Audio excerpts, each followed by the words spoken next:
ஒரு மூவி போய் தேட்டரில் பார்த்தேன். எனக்கு பிடிக்கும். அந்த தேட்டரில் ஒரு ரோ ஃபுல்லாக வந்து இந்த ஆசிரமத்தில் தாத்தாக்கள்லாம் இருப்பாங்கல்ல, அவங்க புக் பண்ணி இருந்திருக்காங்க போல. நீங்கள் அதில் உட்காந்துங்க. படத்தை வந்து என்ஜாய் பண்ணவே முடியல. பின்னாடி இருக்கிறவங்க கத்துறாங்க, பக்கத்தில் இருக்கிறவங்க இரும்பிட்டு தான் இருக்காங்க. செம்ம எக்ஸ்பீரியன்ஸ்.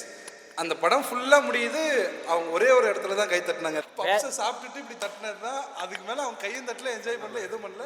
படம் பூரா அவ்வளோ அவர் சொன்ன மாதிரி அவ்வளோ நல்லா இருந்தது படம். ஆனால் எக்ஸ்பீரியன்ஸ் என்ஜாய் பண்ணவே முடியல அந்த படத்தை. இல்ல இப்ப பாரு, இந்த கொஸ்டினுக்கு ஒவ்வொருத்தர் மனசுலயும் ஒவ்வொரு படம் வரும். கை தட்டுறது இல்ல, ஒரு எக்ஸ்பிரஷன் இல்ல, அப்படிங்கும் போது என் மைண்ட்ல ஒரு செம்ம வசூல் பண்ண படம் கோட்டா. அவரு சொன்ன படம் எது அப்படிங்கிறத நீங்க கீழே கமெண்ட் பண்ணுங்க. தியேட்டர் எக்ஸ்பீரியன்ஸ் பண்ணதால ஒரு படத்தை பார்த்து சொல்ல சொன்னா நீங்க வந்து தாத்தா இரும்புறாரு, கேர்ள் ஃப்ரெண்ட் பகல தியேட்டர் எக்ஸ்பீரியன்ஸ் தான் கேட்டாங்க. நான் அதுதான் பார்த்தேன்.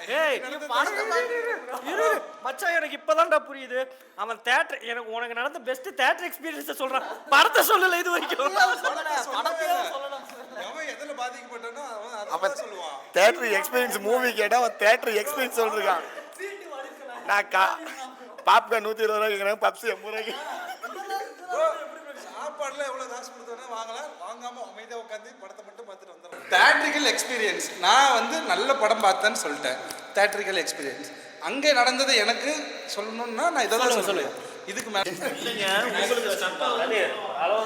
அதான் அப்புறம் பேசும்போது பேசாதீங்கன்னு சொன்னேன்.